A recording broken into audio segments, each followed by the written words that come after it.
Hey, welcome to Worlds Collide, the podcast about moving abroad. I am your host, Victoria, and I'm so glad that you tune in today. So, today, my guest is Victoria, same name as mine.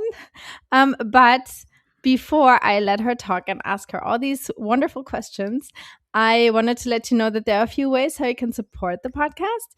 So, of course, the best thing is tell everyone about it so everyone will check it out and get curious about it. And then, of course, leave a 5-star rating wherever you listen to the podcast. And don't forget to push the subscribe button in the corner of your app. Or if you are listening on YouTube, then just push the subscribe button wherever it is. I don't even know. But yeah, and if you feel extra generous, then you can also chip in, buy me a coffee, and you will find the link in the show notes. And I think these were my 5 points how you can support the podcast. And now I will come to my conversation with Victoria. Hey, how are you today? I'm doing well, thanks. I had a moment there where it felt like I was listening to the podcast. I had to remind myself, no, you're going to actually do this now. Yeah. So welcome to the podcast. Thank you. Okay, so where are you calling from? So I'm in West Sussex in England. I'm originally from America, which, given it's a big country, that's mostly California, but I grew up in Texas. Oh yeah, okay. So that's funny. I'm in Texas, and I was in California before. So funny. Yeah, where did you grow up in Texas? So I grew up outside of Houston in Sugar Land, which is kind of just south of the city, and lived there for most of my childhood. I was born in Florida and lived in Massachusetts, but I got to Texas by the time I was about 5. So we'll just skip Okay, that. Sure. Yes, so much that you remember. Yeah, exactly.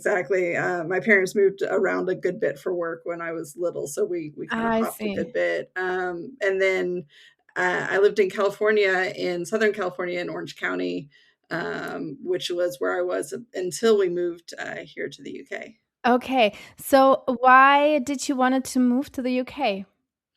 So this is actually my second time moving to the UK. Okay. So back in about 2013, I was working in Texas. Actually, we were my husband and I were living in Texas, and I wanted to go back to school. I wanted to do a master's in human resources. I'd been working as a lawyer and wanted to kind of pivot away from litigation, which I'd been doing, and try to do more HR type stuff. And it was cheaper to leave the country to get a master's.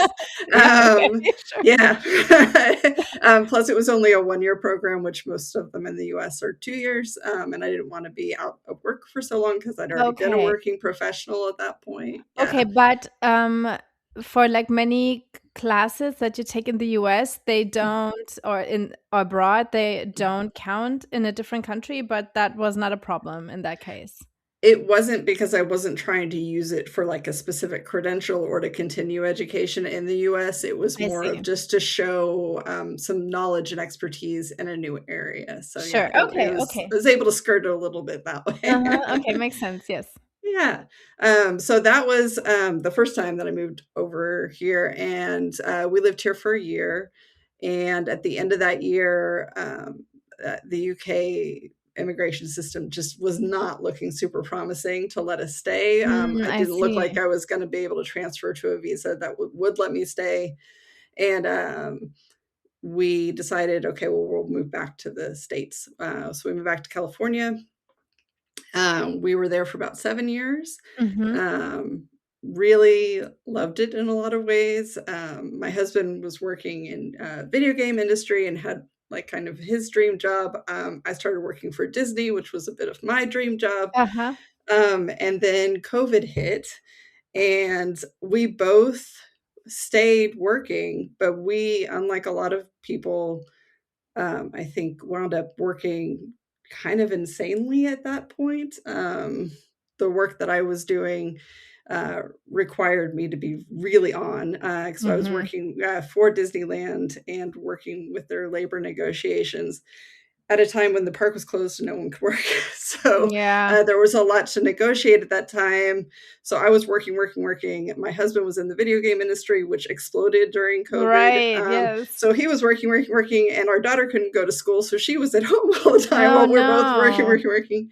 And honestly, we both were a little bit burned out.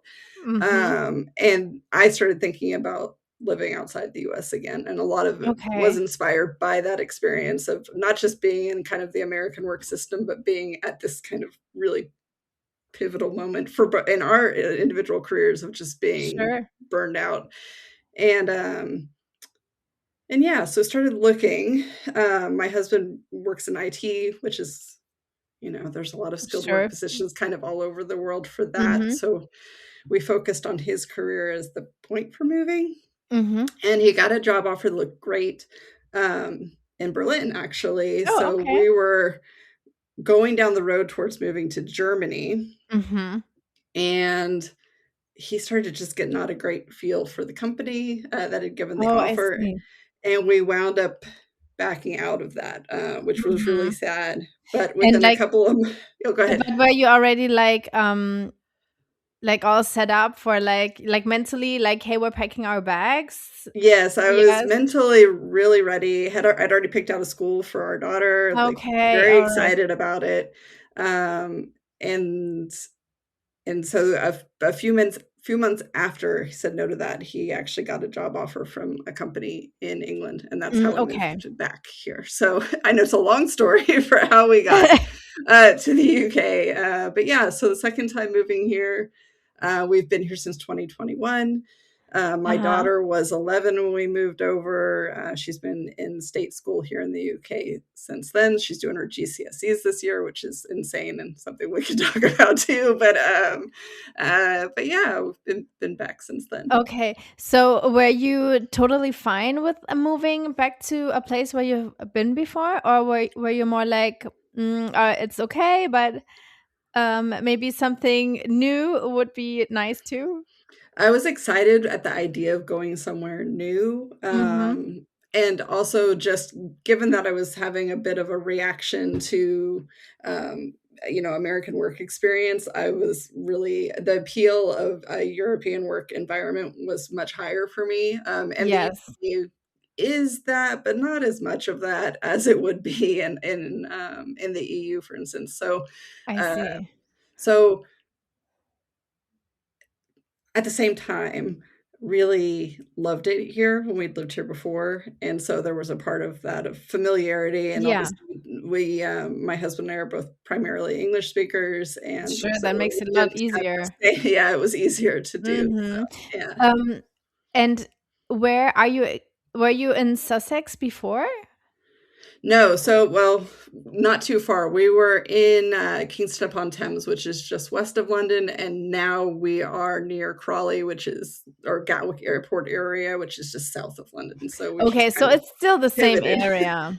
Yeah, yeah. Yeah, okay. And so what so what do you like especially in the UK? You said like the work balance is not as much different, so you still have the I don't know, not like really set 9 to 5, but just a little bit more workout and not as many holidays or It's not so much that, I think it was just a difference in philosophy, Hmm, yeah, so it was more a matter of things like, oh, you have holidays, but you don't really take your holidays because if you do, then it means that you're less dedicated. You kind of get looked down upon. It's harder to progress in your career. Just very American kind of sentiment around work. And I do find kind of a big difference in that yeah. even here in the UK. And the only reason I say a little bit different to the rest of Europe is just people that I know that live in other countries that seem to have an even more, of course, you take your holidays and don't bother me on my holidays and things like that. Whereas in the UK, it's a little bit, you take your holidays, but somebody might call you, Sure, like sure. that kind of, it's like the middle ground a little bit. I see, I see. But you moved abroad when you were already like in over 40. So, Yeah. did you have more things to think about, or was there like a bigger hesitation? Um, yes and no. I had more hesitations because I had a child who wasn't a baby, so it seemed less, a little harder to just pick up and transport somewhere else. So that was a big consideration. On the other side, though, because my husband and I were a little further along in our careers, particularly his, which let us do the move. For me, I Mm-hmm. just decided to blow everything up and do something completely different again. Okay. Um, uh, but had a little bit more time in a professional career to kind of build up both the confidence in myself and also skills that made that possible. And Mm-hmm. I think a lot of that had to do with the fact that I was older at the time too. So good and bad. But I used to always think of moving abroad as something that 20-year-olds did, and that was about it. Yeah. And so it was a little bit scary, but at the same time, like I said, there were some aspects of it that were actually easier because I was a little bit older. Yeah. Yeah. Yeah, no, because I was just before our conversation started, I was thinking like how my mindset changed. Like when I moved abroad, I was just turning 30, and I was like I didn't have children, so I was like all by myself, only cared about myself, so I was like fully excited about it. And like now I'm like thinking all the different things, it's like, oh, what about my kids, like how is all the school system, like how do I find a good pediatrician, like all. It's Yes. not all just like me, but it's also like you consider more people around you. Yeah, yeah, absolutely. Yeah, it was something we definitely talked about with my daughter quite a bit before we committed originally to Germany, and then she was quite excited about coming to England, so that was a little bit easier as Was well. she more excited about that she was not as scared about learning a different language, or she won't be able to understand other kids? Yeah, I Yeah. think that was a big help. Mhm. Hmm. Yeah, that was a big help for her. I think it was a little bit reassuring for us too, knowing that we were moving at a time when the school system here in the UK is transitioning from Uh-huh. primary school to secondary school, and so she would be joining a school at a point where a lot of the children are, their friend groups are kind of breaking up and Yes, moving anyway. So it didn't feel like she was joining at a point where everyone's very settled that is with their good. groups. Yes. So it was like also like here in the US when middle school, elementary school ended. Yes. Yeah. Yes. So it was a perfect timing Yes. for that. Yeah. Yeah, it Yes. was good. That helped allay some of the fears, I think, for her and then for us, for bringing Yes, her like along. everybody is new, everybody needs to find new Yeah. friends. Yeah, exactly. Yes, yes, Yeah. 100%. But, like, how is the school system different? So it's a lot more formal. And I think the biggest difference is just that in the US, there's a lot of you kind of have a sense of what your grade is throughout the year, how you're doing, how you're going, and then you have your final grade at the end of the year, but it's rarely a surprise how it's going. Whereas with Uh-huh. this, it's all very much based on a single one exam, that's your grade. Oh, Yeah, so there's a lot of you kind of have an idea of how you're going, but if that test goes poorly, then it feels like it can just blow up your life. but there's only 1 test per, Well, like. it's a couple of exams, but they're all in the same exam period. So, like for instance, Mm, she's getting ready to take her GCSEs, which happen for Americans. It would happen between your sophomore and junior year of high school. Um, so towards the end of it, usually 15, 16-year-olds are taking these exams, but these exams decide where you can go and what you can do mhm, further on, which is a bit earlier than she would have had in the US system. So it's a bit like taking the SATs if the SATs were actually your uh-huh, grade for your subjects as okay. well. Ah, Yeah, okay. yeah. So it's a little bit more formal in that way, which is scary and was something to adjust to.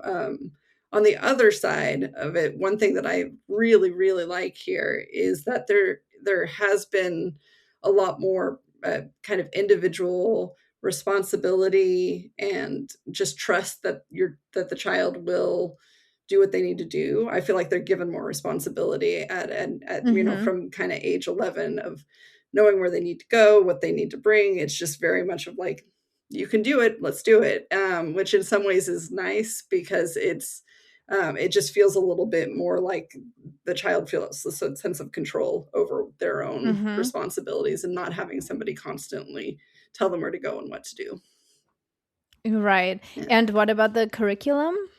The curriculum is not super different. I do think that she's had, I think she's probably a little bit ahead academically than she would have done at the same age in the US. So some of the topics that she's covering in history or maths are what she would have waited another year probably to encounter in the States. So Okay. But like let's say the times for the school are similar? pretty similar, yeah. Yeah, Yes. Yes, because like I know like in Germany, at least like when I was in school, like the times would be so different. right. Like here the kids are in school until 3 o'clock and they only have like 4 lessons a day. They come home at 12, Oh, wow. Or like at 1, Right. depending. Like sometimes they have like an hour longer, but it's like, oh, Yeah, no, a it's like normal what day a would be huge like difference. 8:30 to 3:30. That's kind of a Mhm. standard day. They do have one day where they get out a bit earlier, so they get out just before 2, on Wednesdays Yeah. at her school, but that was similar to what we had experienced in the States as well, so, yeah. Okay.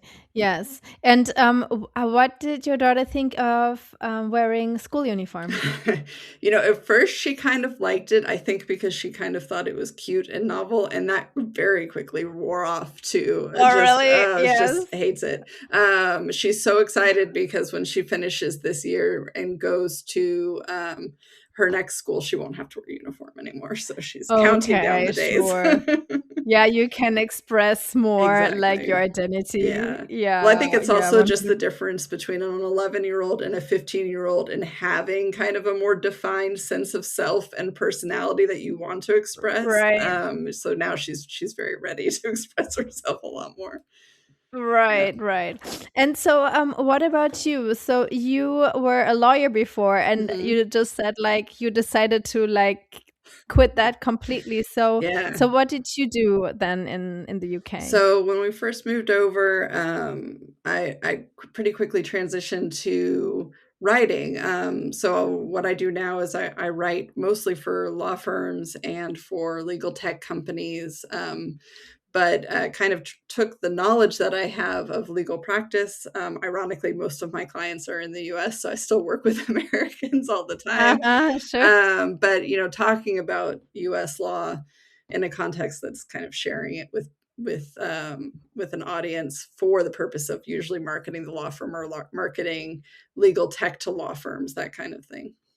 So Ah, okay. yeah. M But you also do some content. Yeah, so I started a blog pretty quickly after I moved over, just as a way to, like, document a little bit what was happening, Mhm. but that's grown a lot. I just love it, and so I spend a lot of as much time as I can on it, and Uh-huh. that's, two-part. It's a UK travel blog because I've done a lot of traveling around the UK since we've been here and sharing Mhm. that, and then it's also been, talking about moving abroad and, particularly with an eye for Americans who also want to move abroad, so Right. I write content for that, and just this past year created a course to start helping people who want to start researching their own moves. Americans specifically is who it's geared for, to know how to do that research. Some of this is pulling my legal experience back up. I'm Uh-huh. not an immigration lawyer, but I'm really good at reading convoluted words and Right, figuring out right. what they mean. So in terms of helping explain to someone how to do their own research, both from I picking see, I where to see. go and then also like how to do a visa application, that kind of thing. So Okay, yeah. so tell the listener how they can find this. Yeah, so my blog is alifeaway.com. And there's information on there for both blogging content for move abroad or if you want to plan a trip to the UK. And then there's links there to my course for anyone who's interested too. Yes, I saw when I was checking out your website, Mhm. I saw the best places in Europe for Americans to move to. Yeah, yeah. So what is your quick My quick tip hit. for yeah. It's different for everyone because a lot of it comes down to what you're looking for and what's important to Mhm. you. Obviously, different places offer different things, different environments. I continue to have a soft spot for Germany. I think Okay. for Americans, there are good opportunities for there to find work, and also to there are places that you can move to in Germany as a non-German speaker, and you need to learn German, but I think it's a little bit more possible to be there without high language skills, at least immediately. And there seem to be quite. I'm mostly thinking about Berlin when I say that. Right, right. It's Um, always like the big yeah, cities. I think in the big exactly. cities you always get by Yeah, with English, and then if you go to smaller places, then right. the native language is a Right, must. exactly, exactly. Yeah.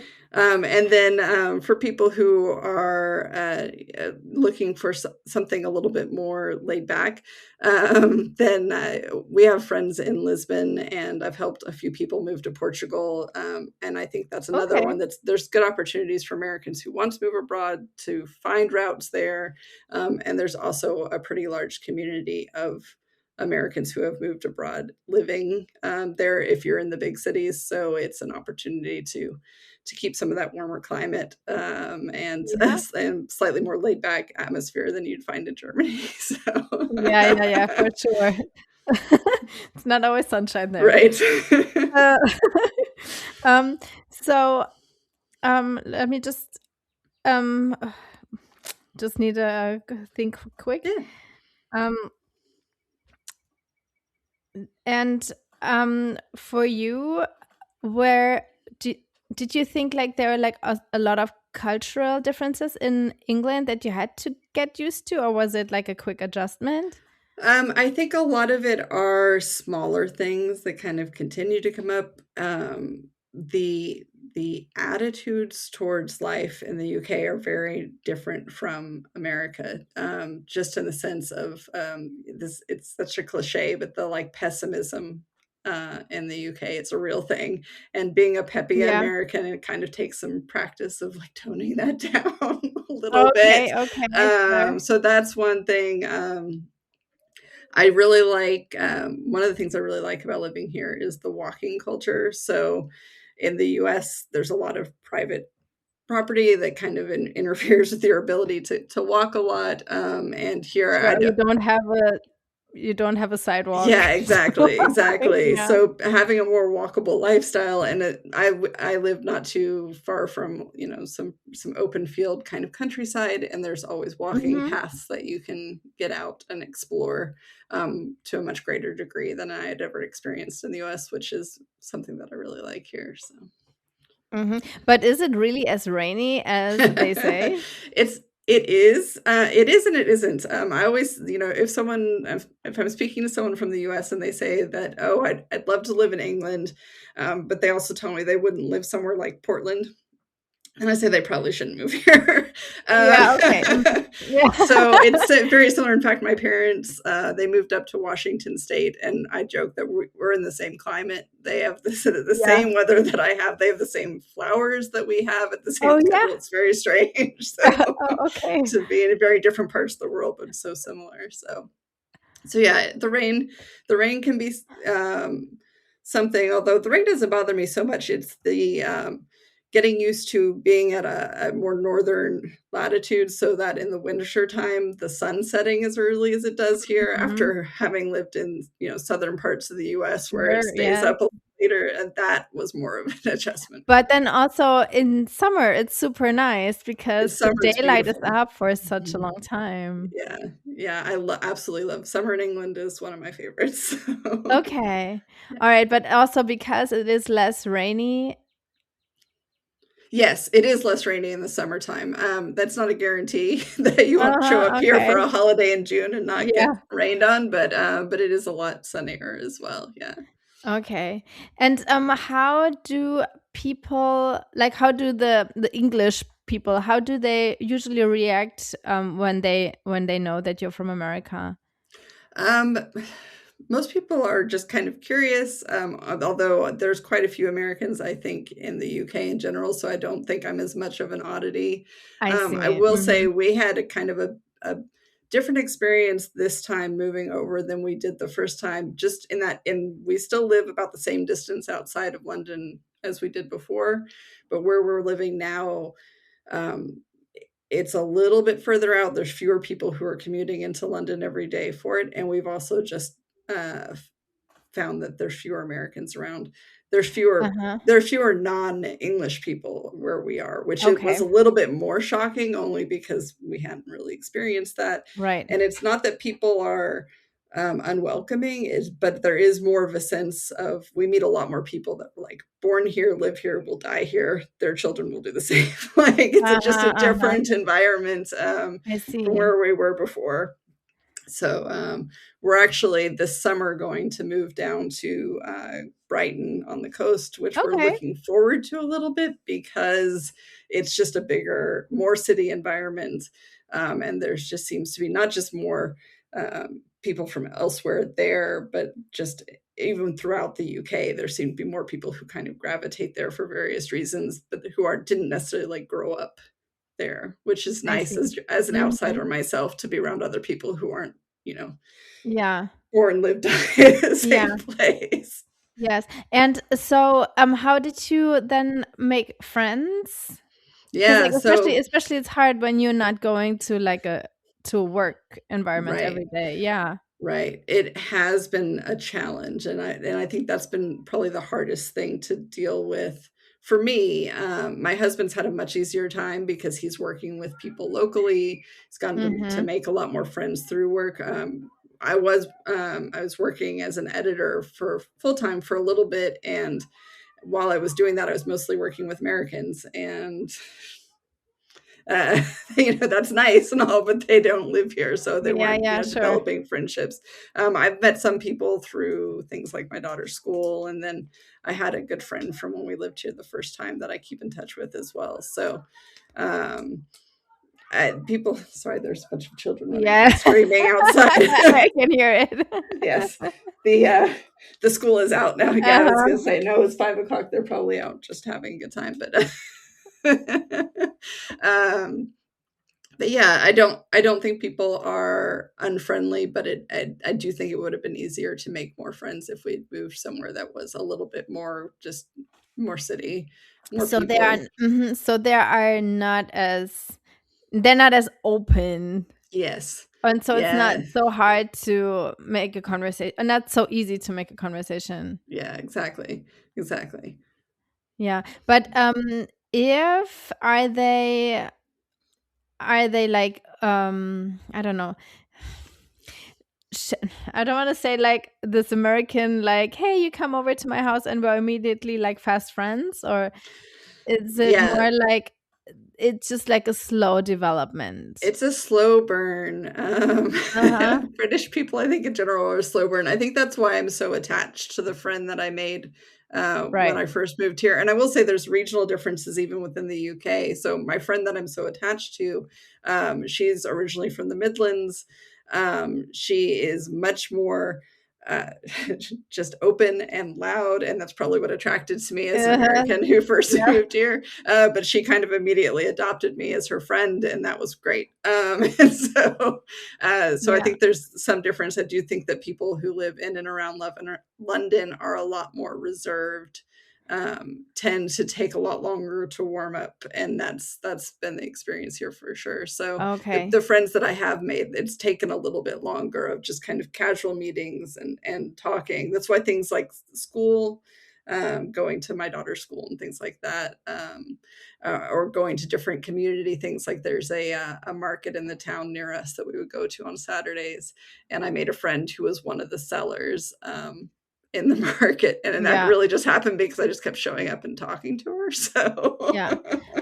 But the place where you are now, is this like close to your husband's work, or is it, or why did you yeah, choose the area where you are now? we chose the area because it was where the job was.